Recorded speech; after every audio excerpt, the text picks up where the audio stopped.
हॉटेलमध्ये जाऊन दुप्पट पैसे खर्च करण्यापेक्षा आपण घरच्या घरीच बनवू शकतो अशी सोप्या पद्धतीत मी आज तुम्हाला ही रेसिपी करून दाखवणार आहे, हरियाली पनीर टिक्का।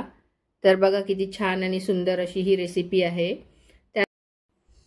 आता हे मी मिक्सरचं भांडं घेतलं आहे, त्यामध्ये भरपूर अशी मी कोथिंबीर घालून घेतली आणि त्या कोथिंबीरीच्या पावपट म्हणजे साधारण 25-30 पाने असली तरी चालतील, ती मी पुदिन्याची पाने घेतली आहेत।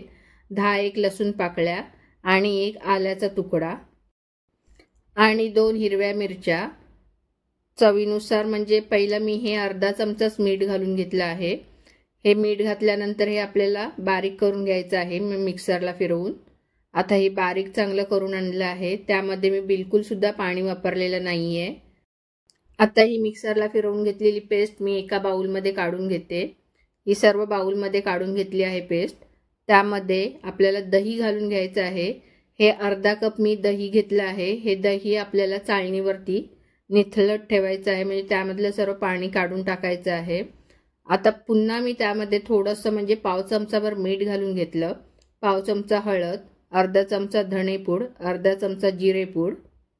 आता हे चांगलं एकजीव करून घ्यायचं आहे आपल्याला। दही पेस्ट आणि जे काय आपण मसाले वापरले आहेत ते सर्व एकजीव करून घ्यायचं आहे, म्हणजे छान असं मिक्स करून घ्यायचं आहे आपल्याला। बघा हे असं फेटून घ्यायचंय। आता हे फेटून झाल्यानंतर मी साईडला ठेवलं आणि पनीरचे तुकडे करून घेते। हे 200 ग्राम पनीर घेतलं आहे मी। हे पनीर आपल्याला पातळच कापून घ्यायचं आहे, एकदम पण पातळ नाही, मध्यम आकाराचे असे आपल्याला तुकडे करून घ्यायचे आहेत। मी हे असे कापून घेतले। पनीरचे जास्त मोठे आपल्याला पीस ठेवले तर त्याला आतमध्ये मसाला लागत नाही, वरूनच फक्त असं कोटिंग होतं, म्हणून जास्त पण मोठे किंवा जास्त पण छोटे असे आपल्याला पीस करायचे नाहीयेत। आता हे पनीर कापून झाल्यानंतर मी ही शिमला मिरची घेतली आहे। शक्यतो जाड सालीची शिमला मिरची असेल तीच घ्यावी। आता ह्याच्या बिया काढून मी ह्याचे सुद्धा तुकडे करून म्हणजे मोठ्या आकारातच तुकडे ठेवणार आहे। जसे पनीरचे पीस ठेवले आहे तसेच मी हे शिमला मिरचीचे पण ठेवणार आहे। आता ह्या बिया काढून टाकल्या आणि त्याचे आता मी हे काप करून, ही अशा पद्धतीने मी मोठे मोठे काप मी शिमला मिरचीचे करून घेतले, कारण जे का आपल्याला स्टिकला लावायचे आहे ते छोटे छोटे भाग केले तर त्या स्टिकला लागणार नाही। आता ही शिमला मिरची कापून झाल्यानंतर मी हा एक मोठ्या आकाराचा कांदा घेतला आहे। कांदा शक्यतो जाड साल असेल म्हणजे जाड पाकळ्या असतील तोच घ्यावा। आता ह्याचे सुद्धा मी 3-3 असे तुकडे करून घेऊन मध्ये एकच चीर दिली, म्हणजे मोठे मोठे पीस ठेवले आहे। आता हा कांदा असा चिरून झाल्यानंतर आपल्याला त्याचा एक एक असा सुट्टा भाग करून घ्यायचा। कांदा कापून झाला की आता तो आपल्याला सुट्टा करून घ्यायचा आहे, म्हणजे एक एक असे पाकळ्या वेगवेगळ्या करून घ्यायच्या आहेत। हे बघा, शक्यतो जाड पाकळीचाच कांदा शोधून घ्यायचा। आता ह्या कांद्याच्या पाकळ्या मी अशा सुट्या सुट्या करून घेतल्या आणि जी का आपण ग्रेव्ही तयार केली आहे म्हणजे दही पेस्ट, त्याच्यामध्ये हे पनीर घालून घेतलं मी सर्व। आता बाकीचा जो का आपण शिमला मिरची आणि कांदा सुट्टा करून घेतला आहे तो सुद्धा घालून घेतला। आता हे हाताने आपल्याला मिक्स करून घ्यायचं आहे। हे बघा, म्हणजे सर्व पनीर शिमला मिरची आणि कांद्याला ती ग्रेव्ही छान अशी लागेल। मॅरिनेट करून घ्यायचं आहे। हे छान असं मी मॅरिनेट करून साधारण 15 ते 20 मिनिटच ठेवणार आहे। हे बघा, असं मॅरिनेट करून घ्यायचं आहे। हे छान असं मॅरिनेट झाल्यानंतर आता वरून मी त्यावरती तेल घालून घेते। तेल आपल्याला साधंच घालायचं आहे, कच्चं, ते गरम वगैरे काही करून ओतायची गरज नाहीये।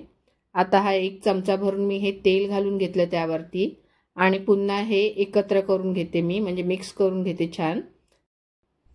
आता हे सर्व मॅरिनेट केल्यानंतर फक्त मी 15 मिनिटं हे झाकून ठेवलं होतं, म्हणजे पनीरला चांगली टेस्ट येईल आणि ती ग्रेव्ही सुद्धा छान अशी त्या पनीरला लागेल।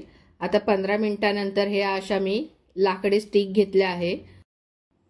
आता ह्या स्टिकला एक एक करून असं लावून घ्यायचं आहे, म्हणजे पहिली शिमला मिरची, मग कांदा आणि 1 पीस पनीरचा, त्याच्या पुन्हा परत असंच आपल्याला करून घ्यायचं आहे, म्हणजे ह्या स्टिक तयार करून घ्यायच्या आहेत।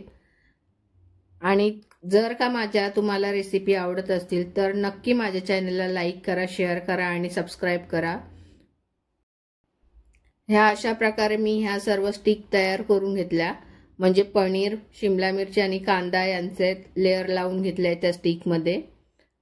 आता हे छान असं मॅरिनेट झालेलं आहे।